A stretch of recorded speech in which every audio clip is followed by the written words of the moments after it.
Doctor Tofail Ahmed আজ জাতির কাছে একটি স্মরণীয় নাম। তিনি ছিলেন বাংলাদেশের রাজনীতি, প্রশাসন, স্থানীয় সরকার, পল্লী উন্নয়ন ও সমবায় বিষয়ক একজন লব্ধপ্রতিষ্ঠ গবেষক ও লেখক।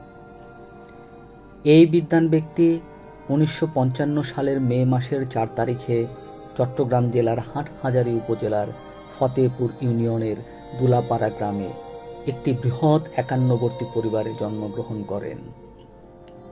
তার বাবার নাম মকবুল আহমেদ, মা সুফিয়া খাতুন।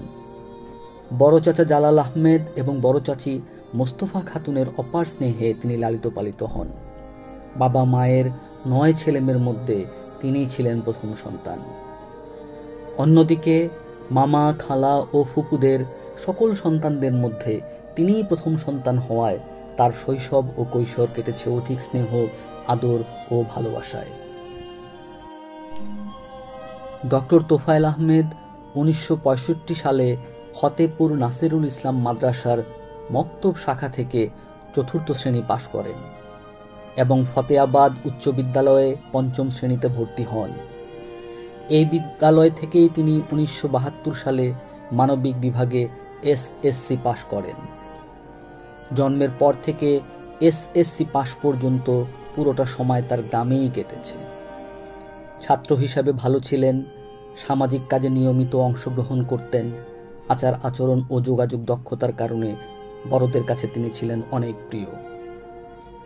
চট্টগ্রাম কলেজ থেকে তিনি 1974 সালে মানবিক বিভাগে উচ্চ মাধ্যমিক পাশ করেন। পরবর্তীতে চট্টগ্রাম বিশ্ববিদ্যালয়ে ভর্তি হন এবং সেখান থেকে লোক প্রশাসনে স্নাতক ও স্নাতকোত্তর ডিগ্রি অর্জন করেন।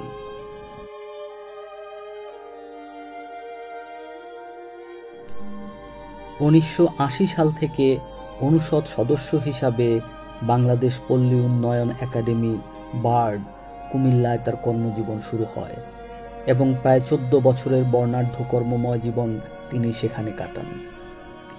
এরই মধ্যে যুক্তরাজ্যের ওয়েলস বিশ্ববিদ্যালয়ের সোয়ানসি কলেজ থেকে 1987 সালে তিনি অর্থনীতিতে দ্বিতীয় মাস্টার্স ডিগ্রি অর্জন করেন এবং 1991 সালের মে মাসে একই বিশ্ববিদ্যালয় হতে রাজনৈতিক অর্থনীতিতে তিনি পিএইচডি ডিগ্রি অর্জন করেন।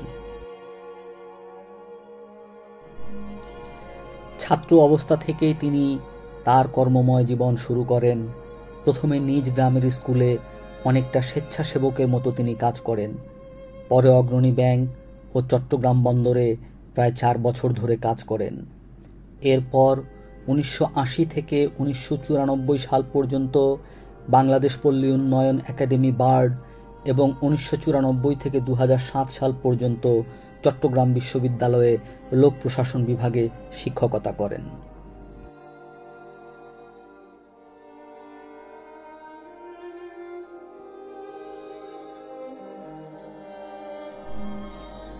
ডক্টর তোফায়েল আহমেদ স্থানীয় সরকার ও সমবায় বিষয়ক একজন লব্ধপ্রতিষ্ঠ গবেষক ও লেখক।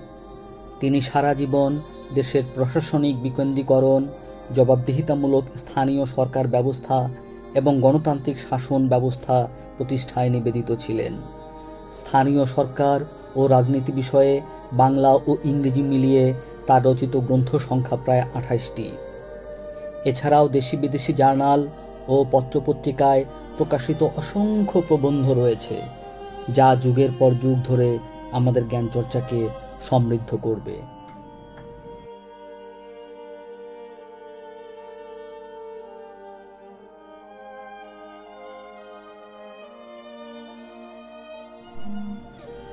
চট্টগ্রাম বিশ্ববিদ্যালয়ের সাবেক এই অধ্যাপক এবং কোস্ট ফাউন্ডেশনের চেয়ারপারসন প্রয়াত ডক্টর তোফায়েল আহমেদ জাতিসংঘ উন্নয়ন কর্মসূচিতে বাংলাদেশে স্থানীয় শাসন উপদেষ্টা হিসেবেও দায়িত্ব পালন করেছেন।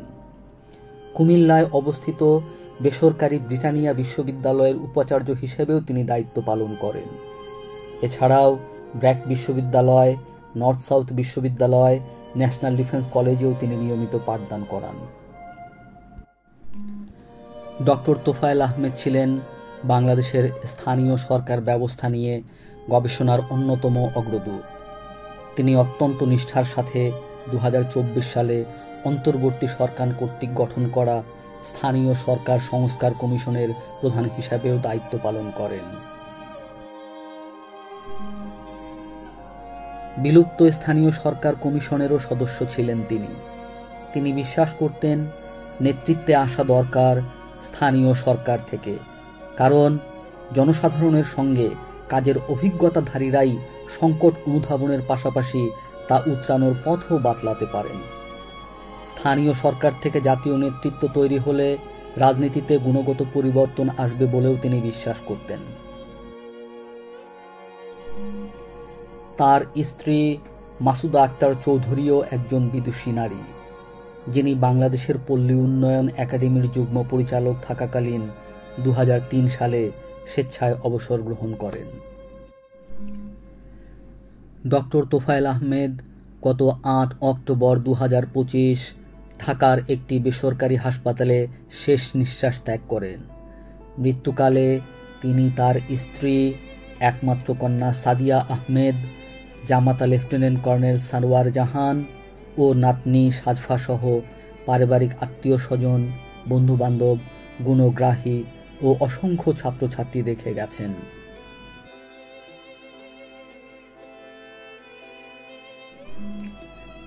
তার মৃত্যুতে দেশ একজন সৎ, প্রজ্ঞাবান ও নিবেদিত প্রাণ দেশসেবককে হারালো। আমরা হারালাম আমাদের সত্যিকারের একজন অভিভাবক। তার স্মৃতি আমাদের জীবনে অম্লান হয়ে থাকবে। রাষ্ট্র গঠন, স্থানীয় সরকার সংস্কার, সুশাসন ও শিক্ষা নিয়ে তার ভাবনাগুলো এ জাতিকে পথ দেখাবে বলে আমরা বিশ্বাস করি। প্রয়াত ডক্টর তোফায়েল আহমেদের স্মৃতির প্রতি রইল আমাদের গভীর শ্রদ্ধা।